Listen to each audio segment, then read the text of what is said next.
got a nice spread. We have New Jersey and Detroit and Kingsport. We got another Coloradan. This is great. We have somebody eating chips. No, not recyclable curbside currently. You're right, Cynthia. All right.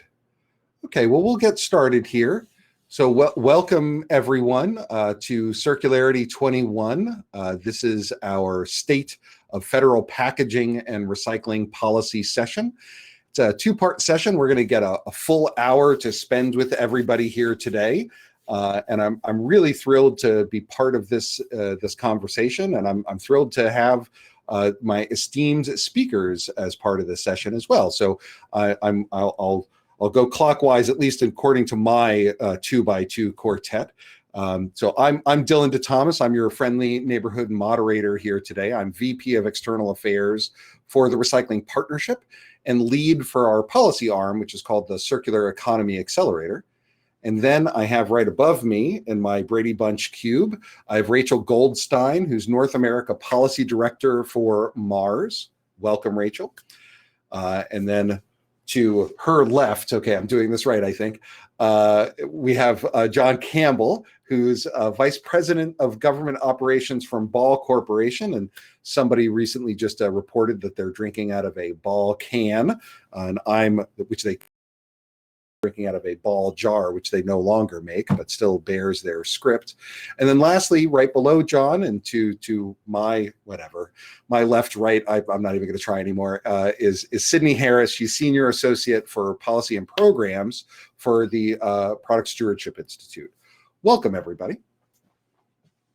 Okay, so we're going to dig in. You know, what our role here today is to have a conversation. We're trying to answer the question of what is the current landscape for proposed packaging and recycling legislation, and what are the roles of companies in advancing those policies. So, I'm sure as everyone knows, we've got close to 100 people that are here.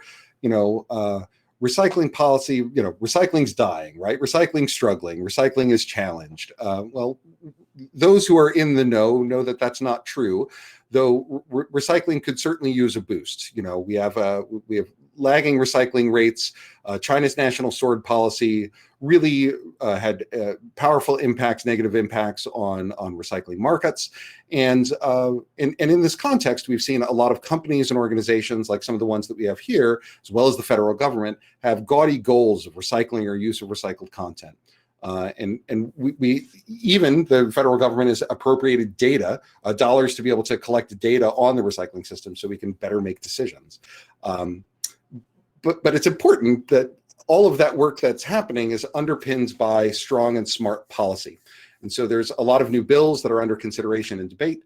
And the state of the federal packaging and recycling policy is in flux. Of course, there is no federal recycling policy currently. The only federal regulation for solid waste and recycling is how we build landfills and manage them, how we throw things away, not how we recover them. And so what we're going to get into today is where that state is, where each of these companies and organizations can interact, and how we can help support policy, and how your company can engage in the policymaking process and help level up and advance our national recycling system. And so with that, I'm going to start sharing some slides, and I'm going to let each of our speakers today introduce themselves, their companies, as well as their sustainability goals. So with that, I'm actually starting with John as I share my screen, which I'm doing right now. There we go. John, take it away.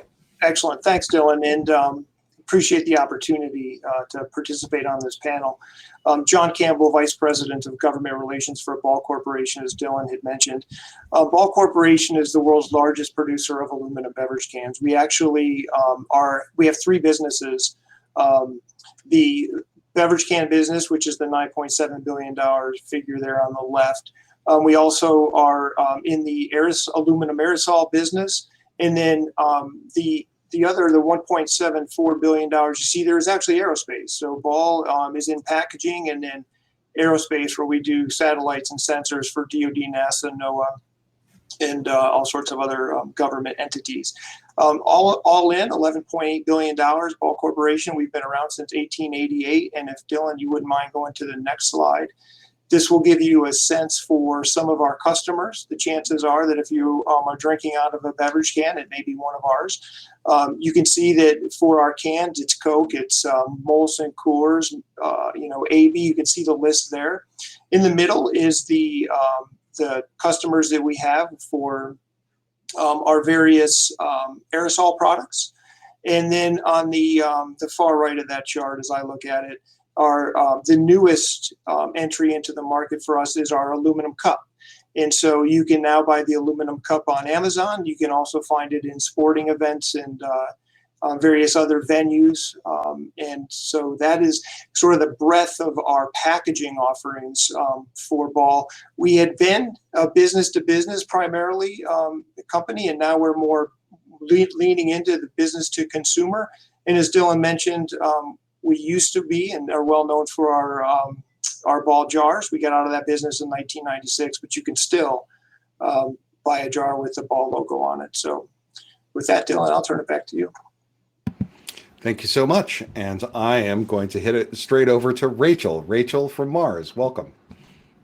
Hey, thank you, Dylan. And also thank you to the GreenBiz team for inviting me to be here with you today to talk about policy, virtually, of course.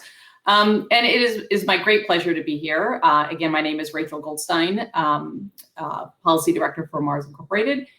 And for those of you who may not be familiar with Mars, we're family owned and privately held. We're headquartered in McLean, Virginia. And we have a pretty diverse product portfolio, but I think you'll find many familiar brands such as M&M's, Snickers, and Twix. For those of you who spent a lot more time with your pets in the past year, we're also a large pet care company. So we sell things like Pedigree and Sheba, Whiskas, and Iams, and we also have a number of veterinary clinics across the country. And we have a food segment that is non-confection, non-chocolate. So Ben's Original Rice, Seeds of Change, Tasty Bites. We have over 130,000 associates around the world. And I mentioned our portfolio, not just to acquaint you with the business that we have, but also in light of today's conversation around packaging and policy, is to highlight that our diverse product portfolio also requires a diverse set of packaging needs, right? So we use a little bit of everything. Globally, we have glass, paper, metal, plastic, and multi-materials, and we use rigid and flexible formats. Dylan, next slide, please. So we don't want to see any of our packaging in nature. And in the past 2 years, we've launched our 2025 circular packaging plans.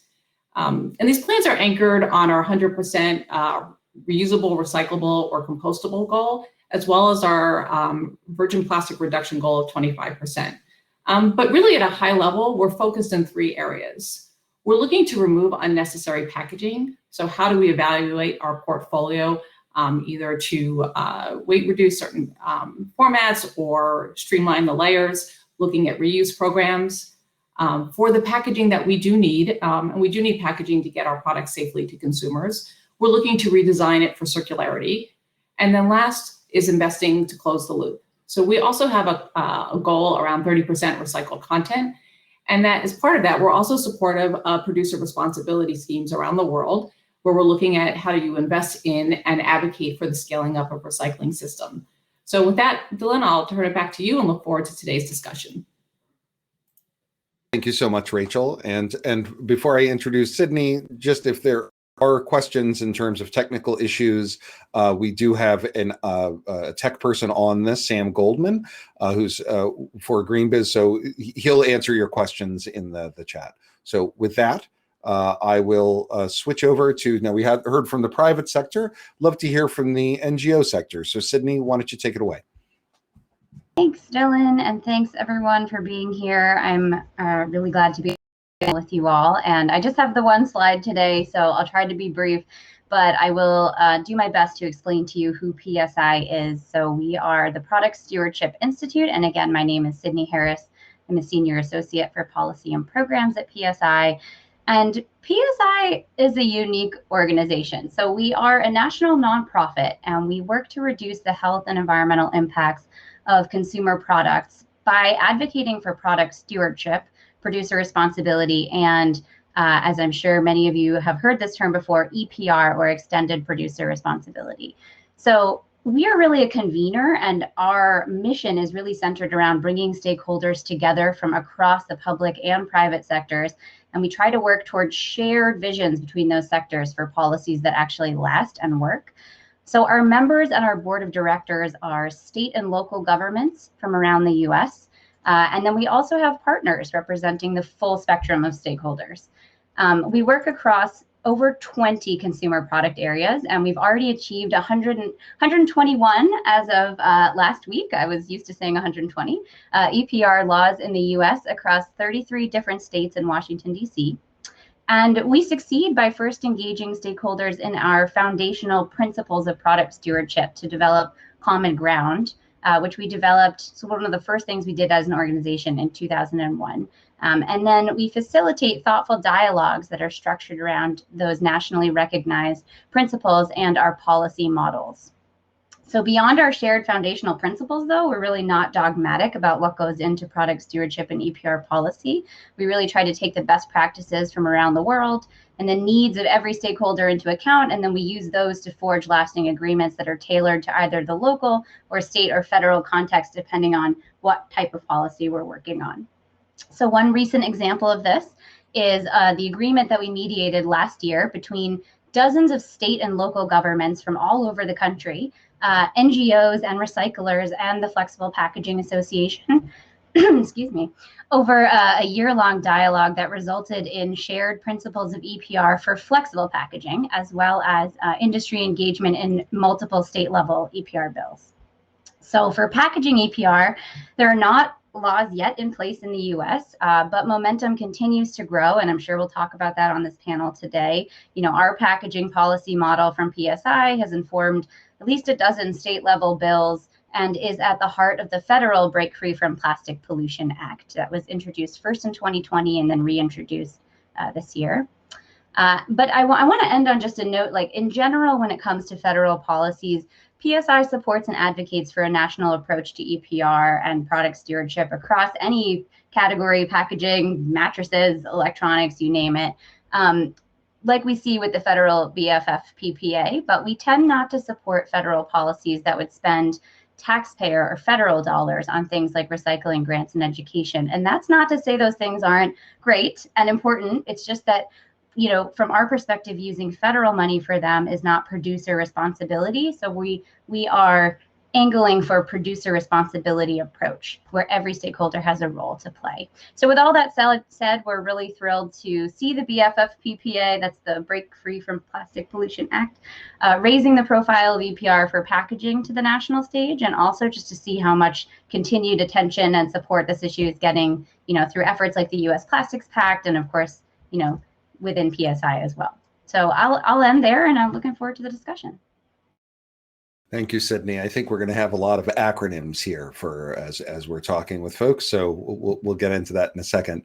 So I'm here from the Recycling Partnership, and for those who don't know the Recycling Partnership, in the context of this conversation, we are explicitly a voluntary producer responsibility organization. So we are a nonprofit, a national nonprofit of 501c3, and we're dedicated to transforming recycling for good around the United States and trying to equalize the access to recycling that there is to trash. So in places where I am in Portland, Oregon, and where Rachel and John are in Virginia in the DC area, they get a recycling cart when they get a trash can delivered to their homes.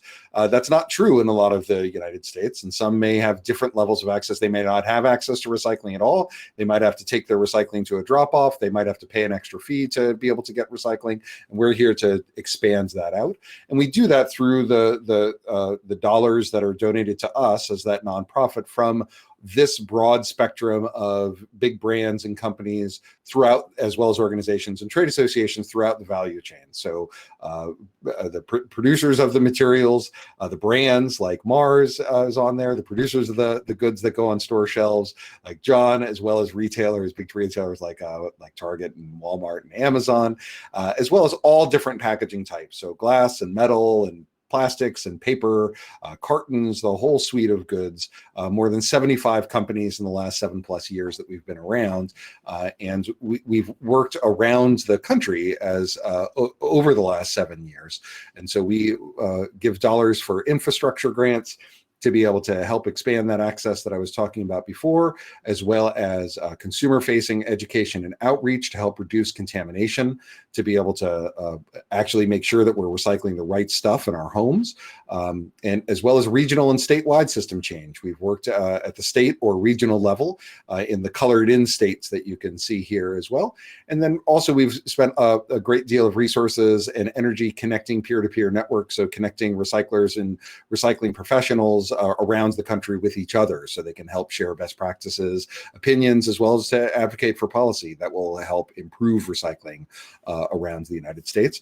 And that's what we're here to talk about, is to talk about policy. Is that, you know, we talked about some of these companies' goals as well as what Sydney's doing, and I'm sure lots of you, and I recognize a couple of names from the chat that we have here on our screen, is we cannot reach the goals that we want to do to be able to get at all of these materials that are being put into the marketplace, to be able to put back into the circular economy without policy. And that's really critically important. And it's exciting right now for anybody who's been in the business for really any longer than, say, 5 years, how much change has happened and how much momentum there is around recycling and solid waste policy at the state level as well as the federal level. So with that, I thought I would show a map, yet another map, and this is states with, a very rough thing, states with producer responsibility bills, or as part of the National Conference of Environmental Legislatures Network in 2021. We could argue different of these states have different flavors of EPR. Colorado is almost an asterisk because it wasn't a full EPR bill, but these are the states that at least had some policy that was introduced this last year. Really, and some did not succeed, and then some are currently still going. So Maine's legislature, I think, ends tomorrow. Sydney, is that right? Yes. Okay. I'm getting a nod there. Oregon's ends at the end of the month. California has a 2-year legislature. Many of these bills did not 21, but we certainly expect them to come back, as well as other states that have talked about potentially introducing legislation around the country. And these are, again, you know, different flavors of extended producer responsibility. Some are of the kind of British Columbia type model, and we can kind of dig into some of the details. And then some are very kind of broad outlines of what that would look like. And then at the federal level, as Sydney had talked about, there's also different flavors of what recycling legislation could happen at the federal level. And so some of these also are things that were introduced last year and then reintroduced this year. We have Senator Portman's Recycle Act, which is really taking federal dollars, as Sydney said, and taking it and engaging over a 5-year period about education around the country. So being able to provide millions of dollars of education dollars. And again, that's from federal funding. And then on the infrastructure side of things, you have the Recover Act. And so the Recover Act is Representative Cardenas is the lead sponsor of the Recover Act, and that is $500 million, and that would go towards infrastructure. Right now, currently, I think you may have seen in the news recently that EPA's recent budget has $10 million for solid waste infrastructure and recycling grants that are available. Recover would provide $500 million, again, federal funding. The PAPER Act is not really a producer responsibility bill. I'll kind of get into that in a little bit. And then, as Sydney talked about, we have the Break Free from Plastics Pollution Act, which does have a full EPR system, as well as a national deposit scheme, as well as some other pieces too, in terms of banning materials, regulation of different types of plastic facilities. And if you have really detailed questions, Sydney is going to answer those questions for you. So thank you, Sydney, in advance. And then, of course, there's the Clean Future Act, which is the climate bill that was introduced in the House earlier this year. And that also it doesn't have an EPR system currently as a part of it, but as a study on EPR, but could be filled in with an EPR system.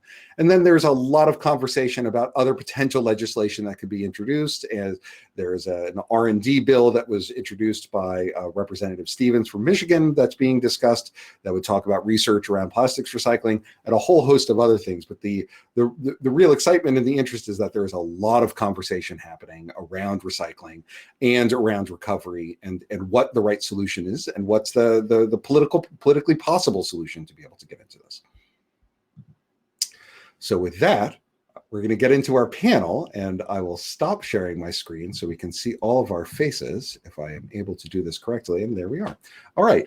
So with that, let's get started. And I want to get started with a question for everyone, is I want to see why does your company, organization support producer responsibility? And Rachel, why don't I start with you, and then we'll kind of bounce to Sydney and John. Okay, great. Thanks, Dylan.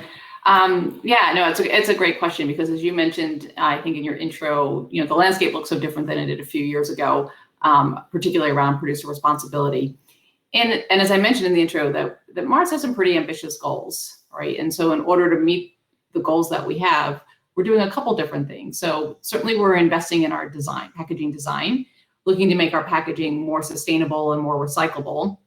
But we're also advocating for, at the state and federal level, for investment into the recycling system to meet the design changes we're making, right? And so we see investing into the recycling system, it's certainly a priority for the business. We hear it from our consumers, we hear it from our retailer customers, and again, discussed at the highest levels of the business. But we've also signed up to the Ellen MacArthur Foundation's global commitment. We are a U.S. Plastics Pact activator, and congratulations to the pact for launching their roadmap today. And in order for us, and really, I think any company that has signed on to these initiatives or has similar goals, that to meet the goals, I think we all collectively need to see significant shifts in and investment into the recycling infrastructure, in the form of better collection and sortation that enable the end markets to make our economy more circular. And that, we see producer responsibility really as a vital policy lever to make this happen.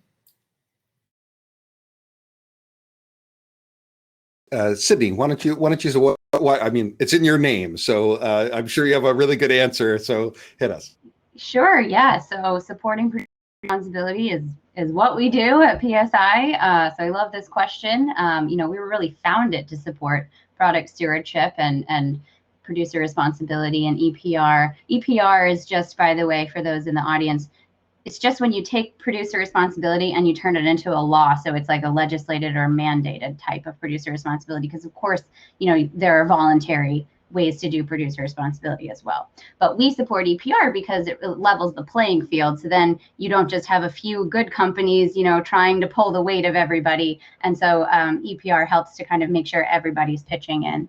But the reason we support it, let me zoom out for a second, is really just that we have a fundamental disconnect in our economic system that we all live and exist in. Producers, consumer brands, put stuff on the market, and they design that stuff and they choose packaging for that stuff, and then they profit from selling that stuff, hopefully, right? So then that stuff's going out on the market, we're all using it, and then there's waste and environmental impacts associated with that stuff. And it has fallen until now, primarily on the public sector, on all of us as taxpayers, and on local governments, and sometimes on the state and federal governments, to deal with all that mess and all those consequences. That's what we call an economic externality, right? It's something that's not being accounted for, and it's not reflected in the cost of those goods. So we see this as a very simple concept where we need to kind of close that gap. We need to connect the people who are benefiting from selling and producing that stuff with the flip side of that, which sometimes there are, environmental consequences to enjoying all that stuff that we like as consumers. So we have to close that gap. We have to economically connect those pieces. Otherwise, there are no signals in the system for producers to say, you know what, it's more expensive actually to make something that's not recyclable, so I better make it recyclable. Right now, we don't have those incentives in our economy. And it's, as part of that, it kind of raises the idea of the circular economy. And I think that's one of the reasons you're seeing in the past, Sydney, this would be a debate, right? It would be two sides of the issue. And currently we're talking about more producers looking in and engaging because they want this material back, because they themselves as companies believe in the circular economy. Sorry, I prattled on a little bit. John, why don't you go ahead and say why does Ball support producer responsibility? Yeah, no, and that's a perfect segue, because it's very true from our perspective. Driving to circularity is absolutely critical, and we see EPR as a way to do that, as a way to incentivize packaging companies to to consider packaging that is more sustainable, and that is and we can get into the weeds about eco-modulation and what all that looks like, but at the end of the day, there's an opportunity to set up a system whereby if you're in packaging like aluminum, for example, that is infinitely recyclable, then it's better for the environment. And so from an EPR perspective, if we're going to really get to circularity in packaging, we think that it's important to look at those options and see how we make them work.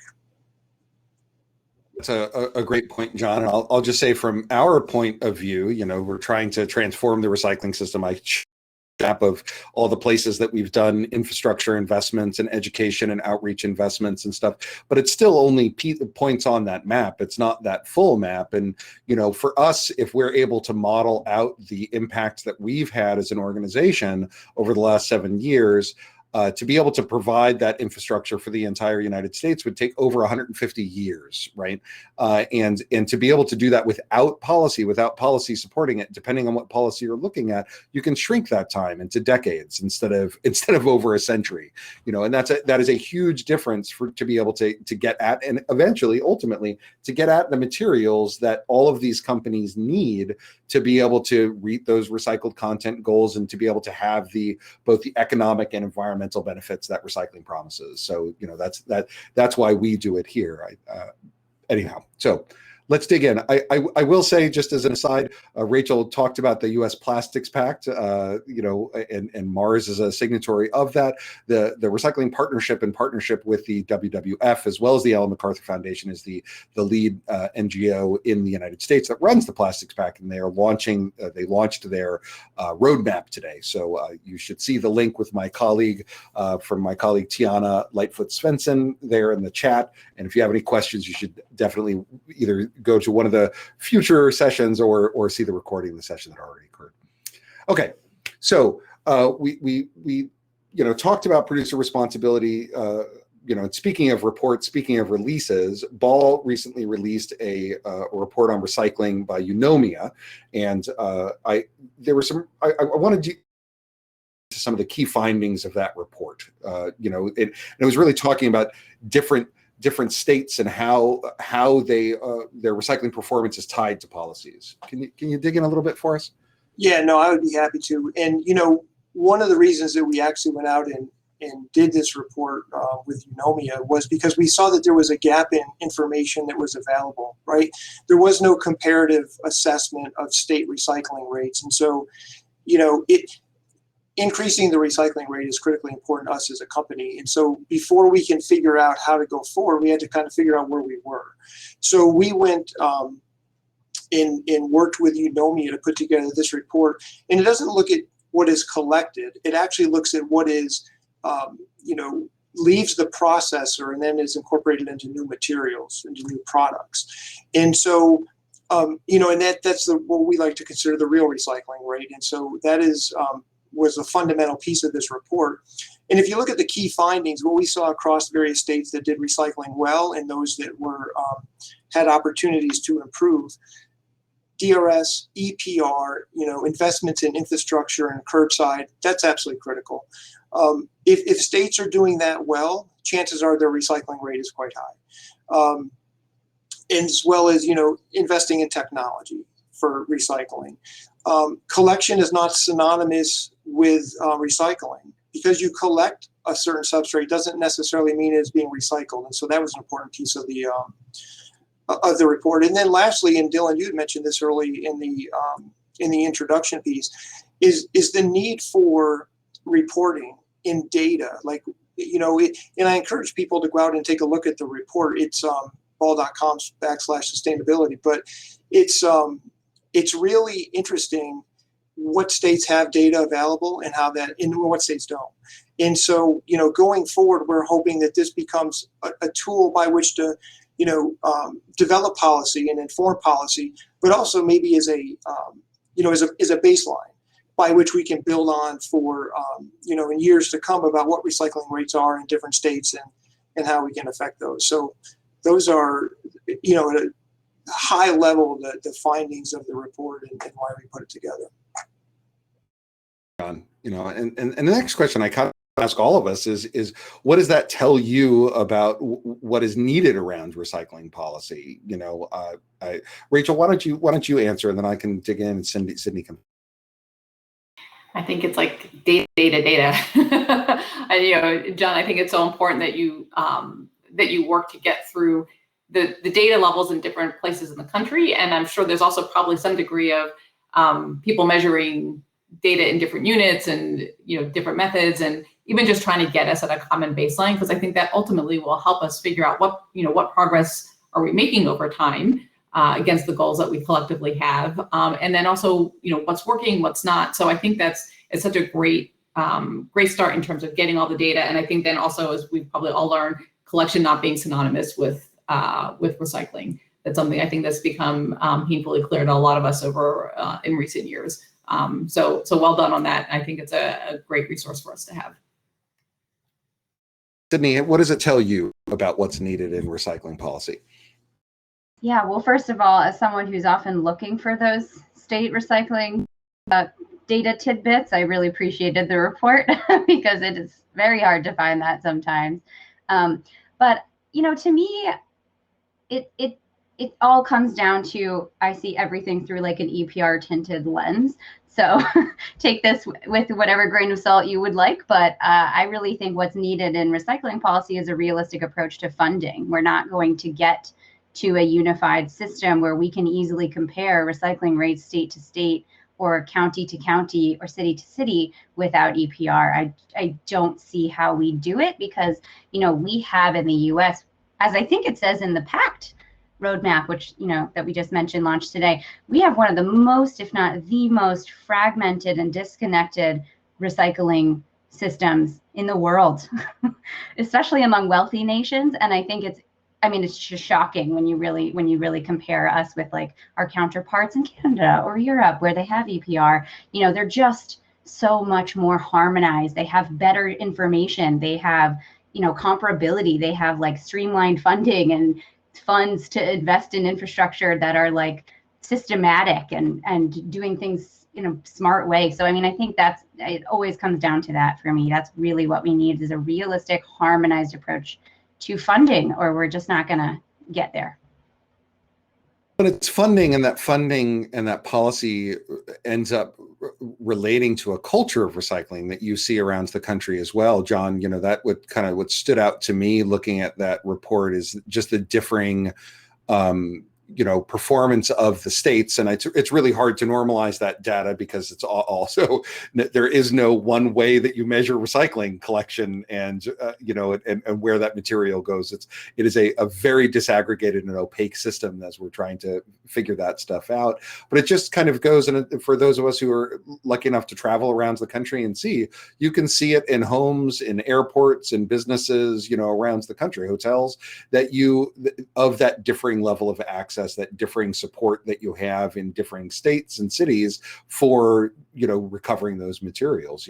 I'm sure I'm not the only person of the 142 here that has pulled a can or a bottle or a box out of a trash and put it in the recycling bin at an in-law's house or in a hotel room or something along those lines.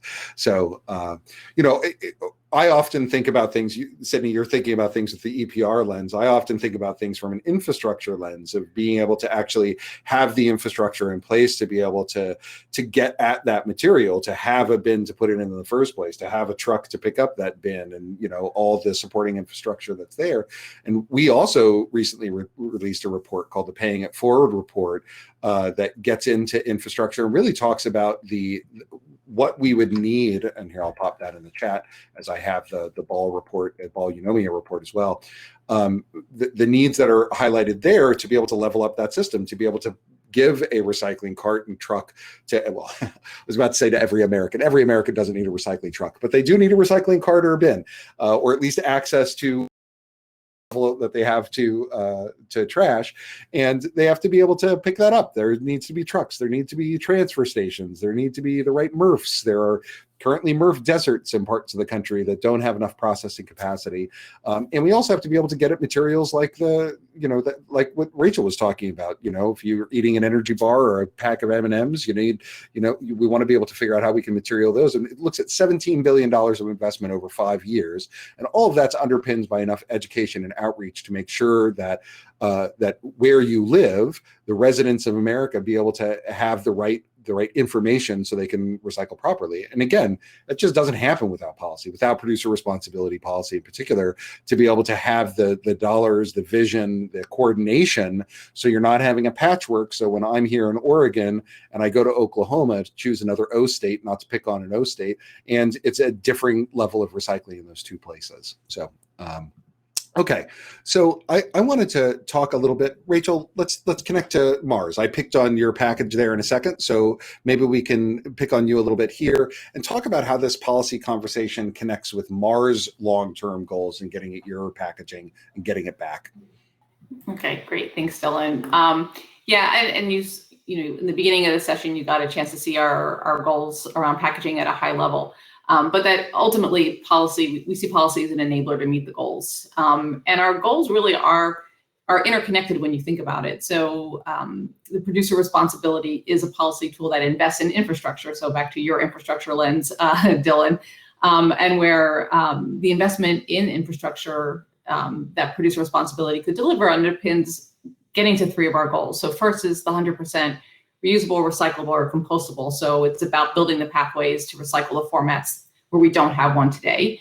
But we also see the investment in infrastructure as getting to our 30% recycled content goal, right? And particularly for us, where we don't necessarily have supply chains of the materials that we use from a recycled content, particularly in terms of food safety. We tend to use a lot of polyolefins, the polyethylenes and propylenes in a lot of our primary packaging. And we see that pulling this materials through the system could help us with the recycled content goal. And then indirectly, that helps us with our virgin plastic reduction goal, right? When we've been able to design out what we don't need, we still need to have other things that help us get to that 25% virgin plastic reduction. And again, investing in the infrastructure can help us sort of tie all that together. While we're talking about goals, there's goals out there. We were talking about the roadmap from the U.S. Plastics Pact. Speaking of plastics, the American Chemistry Council has their 100% recovery of all of the plastic packaging by 2040. You have EPA's 50% by 2030. All of these goals, incredibly aggressive, gaudy, impressive, and welcome, I would argue, and again, I would say the difference for somebody who's been in the industry for, almost 2 decades is to really see activities behind these goals, as opposed to what I think really happened maybe 15, 20 years ago, where you would see these goals, but then they would kind of go away and then they would be reannounced in a couple of years. I'm seeing a lot more activity. There's a lot more money where their mouth is on this. So I'd love to kind of talk about all of these various goals and how we can kind of tie them together. John, why don't I start with you in terms of how this kind of dovetails with your goals and all these broader goals? Yeah, no, I think that there's a theme that's running through this discussion that Dylan, you've made the point, Rachel and Sydney, and it's really around infrastructure and around the investment that's needed for our recycling system, right? So it's great to have goals and they're very much welcome, but if we don't have the infrastructure in place to actually process what we are bringing in, then it doesn't matter, right? It just doesn't matter. So I think the infrastructure piece is critical to this conversation. And, there's a recent poll out that suggests that 84% of Americans believe that there should be more money spent on recycling infrastructure. So there's an appreciation and a recognition that we need to do this. And I think that is part of the policy conversations that we all have and that, folks that are participating in this, in this conference, talking about the importance of the infrastructure and recycling, and at the local level, right? I mean, we got to get it down to the community MRFs who need the money to invest to, modernize their systems. That's the critical piece, I think, and something that we all need to keep in mind as we have the discussions about goals. Sydney, how about you? How does this? I'm obviously PSI doesn't have a stated goal, but how do you see all of these things interacting? You talked about your principles being the basis of the BFFPP. Did I get that right? I did. Okay, good. I connected that to some of these other goals that we're talking about in terms of the U.S. Plastics Pact, EPA, et cetera. Sure. So PSI is also an activator in the U.S. Plastics Pact. So we're equally excited that the roadmap launched today and are very familiar with those goals. I think of the three that you mentioned, Dylan, the pact, the ACC, and the EPA, I think the pact has the most aggressive timeline of those goals because it's by 2025. So that's just coming up tomorrow.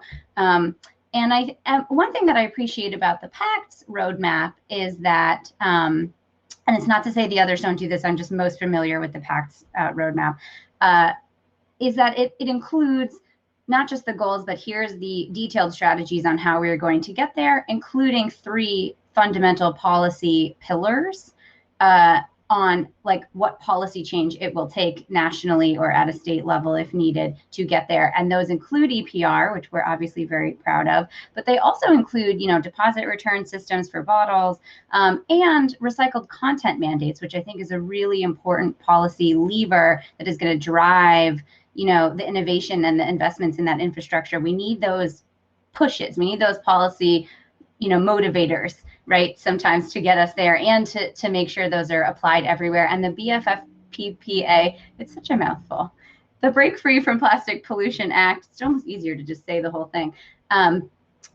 It includes not only, recycled content and a national deposit system and EPR. So it's got all 3 of those, same fundamental policy pillars, but it also includes a really important element that I think should be in any of these EPR policies, especially at a federal level, which is, performance targets. So more goals on goals, but basically how and when are we going to know that we're succeeding if we implement a national EPR system, for example? We need to be recycling X% by this year. So it adds in some of those similar to EPA, we're going to have this recycling rate by this time. And I think you need that accountability in these policies. So injecting goals directly into policies is also really, really important. Did I answer your question?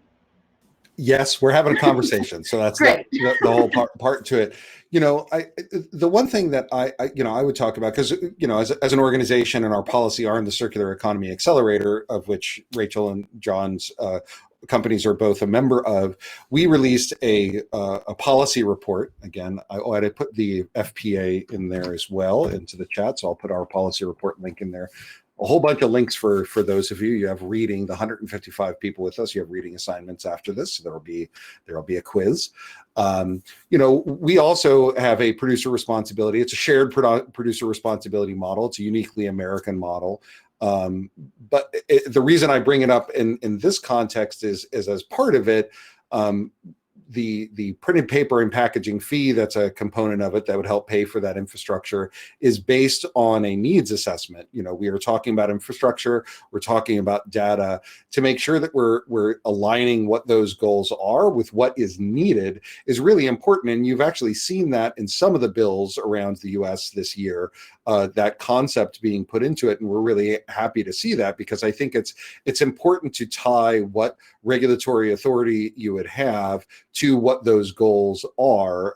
Otherwise, you end up in places where there would be on the one side an unfunded mandate, and on the other side, a robustly funded mandate, but with no regulatory oversight. And you need to be able to find that balance to be able to, and the principles that you were talking about, Sydney, to be able to make sure that you're actually tying that policy to those goals, and so you don't end up having unintended consequences, and you're advantaging one material over another. Because that's the other thing that we talk about, is that we're all in this bin together, is that we don't recycle just plastic, we don't recycle just cans, but we're trying to get all these materials to get them back into the circular economy. Okay, so I would love to talk a little bit about the FPA PSI process. And I would love Rachel and John to kind of reflect on that. Is, what is that, like, one of your key takeaways from that? And just share with our group here, because again, that was a really robust system, and not just from producers, but also from communities and states as well. Right. So yeah, it was a whole thing.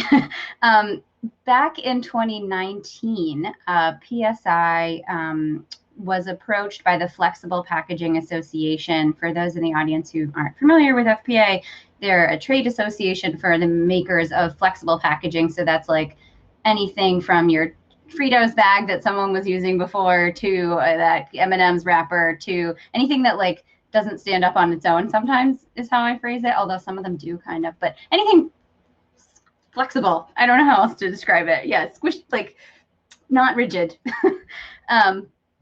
So anywho, we were approached by the FPA in 2019, and that's because they wanted to talk about EPR. They were ready to talk about EPR because they recognize, like many companies now are doing, that these policies are going to benefit them in the long run. They want their stuff to be circular. They know flexibles are not being recycled. Only 4% of flexibles are currently being recycled. It's pretty abysmal. So we need to do better.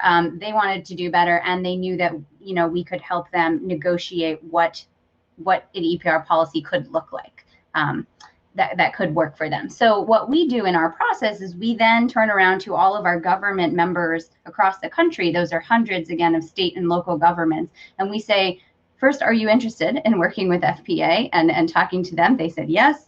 These are a big problem in our MRFs and our programs and our recycling bin. We definitely want to talk about it. So, then we set up our dialogue process. And so we took a year, mostly over 2020, mostly remotely, and we got together all of our government members and the members of FPA, and we had key NGOs and recyclers who also were invited into the discussion, and we talked a lot, and we used PSI's policy model as the foundation for that discussion, where we break down EPR policies into 15 elements. So it's a long process sometimes, but it really leads to robust discussion, and we really make sure everybody knows, okay, exactly what we're talking about. Today, we are focusing in on how money flows through the system, and then we just put our blinders on and just talk about that. It really helps to focus everybody in and get that common understanding. And we agreed at the start on, not only the goals of where we were going, which was to develop a policy and a system that could work, but also zooming out, we had to make sure everybody was on board with a common understanding of flexibles, right? What even packaging are we talking about? Are there benefits to this packaging? Governments had to say, yeah, we're not really interested in banning this packaging right now. We want to find solutions that can work aside from banning it. That's the foundation. So once we had all that foundation, which was not easy to get to, then we took the year and we talked about the details of EPR. And what we ended up with was 8 fundamental key elements of a hypothetical EPR policy that could work for our government members and for flexible packaging. And so that you can find on our website. I'll plop a link into the chat. I think, Dylan, you may have already done that actually, but I'll do it again anyway. I think you asked what I learned, and I mean, so much.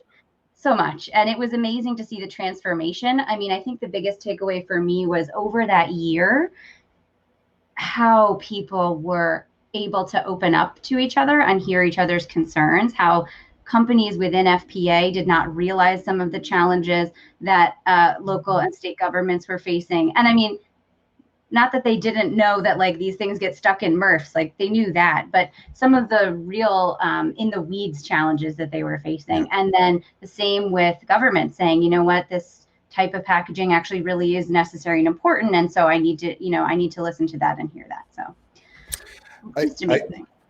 You know, John and Rachel, you know, it's interesting to hear about that process. We went through the process with the Circular Economy Accelerator, which resulted in our policy report. I'd love for you to tie those two pieces together. Maybe I'll start with you, Rachel, and then move on to John.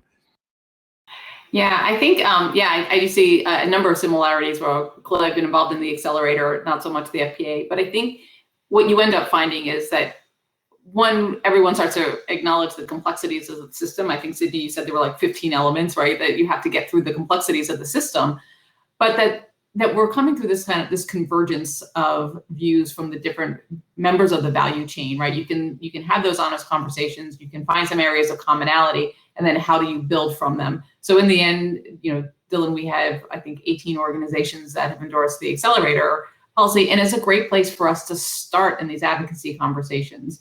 And it's, you know, you find that you start with, hey, we all have, we've aligned on groups across the value chain, across the different material substrates, and how do we have a productive dialogue to move policy forward? Because we now know what we sort of all stand for collectively. Devils will always be in the details, but we have a great place from which to start. Yeah, and I guess, Dylan, I think, you know, Rachel said it perfectly. You know, the similarities between what Sydney's organization did and what the TRP did, I think fundamentally bringing people to the table and having the conversation and sort of, you know, developing some trust. And then from there, moving on and talking about some of the more difficult issues. I mean, let's be honest, when we talk about these different policies, there's some really difficult issues that companies and associations have to wrestle with in a way that, you know, might not be comfortable. But if we're going to have policy that is going to be effective and beneficial, those conversations have to happen. And having the ability to bring those stakeholders together and create that environment of trust is critically important. You know, and there's a question in the comments that I reflect on, and I'd love to hear everybody's response to this, is that, you know, not all companies are like Mars or the endorsing companies or the Flexible Packaging Association have come in that proactive way around recycling, you know, around EPR, producer responsibility, whatever flavor you're talking about. But I would argue that really a lot of these companies and organizations have themselves gone through an evolution. You know, Mars didn't come out of the gate saying this is what we support. Ball didn't either. You know, certainly not the members of the Flexible Packaging Association, you know, either, Sydney. And I've seen over my career that evolution that's happened among these different companies that used to sort of, when this topic would come up, would, you know, frame it and punt it out of bounds, and now you're seeing a more direct engagement. And I would just say that to those companies and organizations to look for the commonalities of these various producer responsibility schemes, to truly engage in them, and to ask yourself and your goals. I'm sure anybody who's in this session that's looking at sustainability goals, how are you going to get to those without policy? You know, it doesn't happen because you do a tiny little bespoke investment in, you know, in whatever community, in Sheboygan, Wisconsin. You know, I'm sorry, I just like saying Sheboygan. I'm not picking on Sheboygan. You know, it's because you are, you know, you have to figure out how to do it on the system-wide level, and it doesn't just happen on its own. When you want to do it on its own, you get the system that we have right now, which I think that a lot of folks are seeing doesn't happen enough, you know, on that. I'd love to hear everybody else's reflections as we're hitting the home stretch here of our panel. Sydney, why don't you start? Yeah, sorry. Where am I starting with? I'm not all food and beverage companies supporting it, oh, you know, yeah, and mostly due to cost. And so what would you say to those groups? You know, I think that's an interesting question. Yeah, it is a great question. I mean, PSI has been dealing with this for 15 years. The organization's been working on packaging EPR, and it's really, as Dylan, as you mentioned, only in the last few years, maybe 3, that many, like the winds have shifted, right? And now consumer brands are coming around to the concept of EPR or outright supporting EPR. I mean, just today, not only did the PACT launch, but the Ellen MacArthur Foundation released its own paper, which I think we'll hear more about on another panel later this week. And, you know, over 100 global companies signed on to that. And it's literally just a call for EPR for packaging. So it is incredible how much things have changed. But I would say to those companies who are still unsure, let me buy you a beer. Let's talk. That's usually where we start. I want to talk about it. Let's hear your concerns, because I think the biggest barrier that I have seen in my experience is a lack of understanding that there's a world of opportunity within EPR policy, and there's a literal world of examples of where these, programs are in place and are succeeding. And where they have not fully succeeded, we have the opportunity in the US to improve upon that. So, I think it really just comes down to conversation. And as we see, the winds continue to blow us all in the direction of EPR, I think we will, just to murder that metaphor, I think we will see more and more and more support. But yeah, bring it on. I would love to talk to skeptical companies about EPR. That's great, Sydney. Okay, so as we're oh man, I was coming up with some nautical stuff. Keeping on the same tack, John, why don't you answer that question too? How has Ball kind of evolved in this, and your customers who have evolved as well? Yeah, no, it's actually been a very interesting journey for us, and I think that it's actually it mirrors what's happening at the federal level, because that's where the change has really happened right over the last several years. Dylan, we started the conversation talking about all these different federal policies around recycling legislation that 5 years ago didn't exist, right? Nobody was talking about this at the federal level, and so I think that for us and for some of our customers and partners, it's really an opportunity to engage in the dialogue, right? Because you want to be at the table and be part of the conversation, because if policy is being created that's going to impact you and your companies or your trade associations, being able to engage in that discussion in the front end and help shape it, as opposed to being waiting until the back end of it and then trying to react to the policy and then fix it, depending on how you feel it will impact your organization. It's a lot harder. And so I think a lot of companies are also engaging now when they wouldn't necessarily have in the past, because they see the trend. They see that consumers are moving in the direction of wanting more, investment in recycling and circularity. And so engaging in and participating in those conversations early is, I think, very important, and that's where we've come from. We wouldn't, there was a time we wouldn't even engage. It just really wasn't on the radar for us. But that's changed. Really well put. And I'm reflecting on that, and Rachel, I want to pull you into it. I want to point the sails. I'm going to use more nautical terms here. To connect it to another conversation in terms of making sure that you're having the right environmental outputs or end results. Where you're obviously not recycling just to recycle. And we were also talking about that earlier. Is that just because you're collecting it doesn't mean you're recycling it? We're really talking about a circular economy of keeping those molecules and those materials in motion. And you don't want everything in a steel box. You don't want everything in a flexible pouch. There's the aphorism in the industry that you hire packaging to do the right job, and you want that job to be doing it. That's also the most environmental beneficial job. You don't want to waste the products that are being delivered. And you also want to incentivize other good environmental benefits. And recycling is not the circular economy, but the circular economy can't happen without recycling, but we still want to make sure you're incentivizing it, and producer responsibility programs can help with eco-modulation in particular, help companies make those decisions to make sure that you're having those best environmental outcomes. Rachel, I'd love for you to reflect either on that or on the earlier conversation on, how companies have evolved in terms of their perspective. Feel free to answer which way you want to tack, and then we'll close up shop. Well, I feel like what you just said, at one level, I'm like, well, you've covered it pretty nicely. I'm not sure I can add to that much more. But the only thing I think I'll add to the previous conversation along the journey is that, I think for Mars, we've also reflected on our experience in Europe and Canada, right? So we're a global business. We've engaged in these policy discussions, been involved in the PROs in the different markets, and just sort of reflecting on that experience and how do we bring that to the table here. And Dylan, as you mentioned, with the accelerator policy proposal for sort of a uniquely American solution, right? And so I think that has also been part of our journey around policy for EPR, and just building on what John said, of having a seat at the table and in those conversations. And how do we get EPR or any kind of policy proposal that effectively addresses the challenges that we have, right? We want to see material we don't want to see material wasted. We want it out of the environment and back into the market. So how do we, making sure that we get policy that supports that.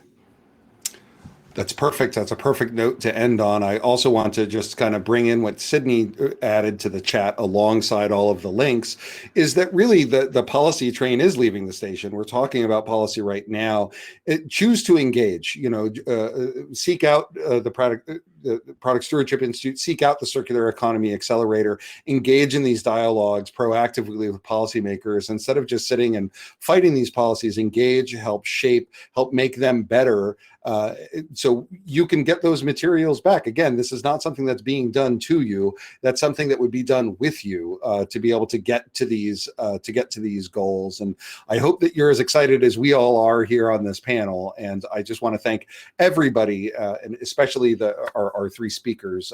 Thank you, Rachel. Thank you, John, and thank you, Sydney. Thank you all for attending this session. We really appreciate it. Thank you, Dylan, for moderating. Thank you. Thank you.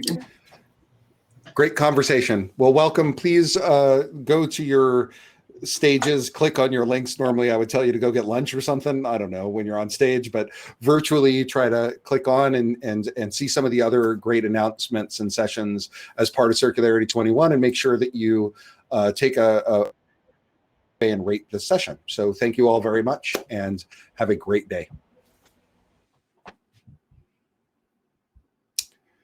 Now, of course, I'm not exactly sure what to do, but I think we're closing up shop. Did we just hit leave? Are we? I guess we just hit leave. Sam, are you still there?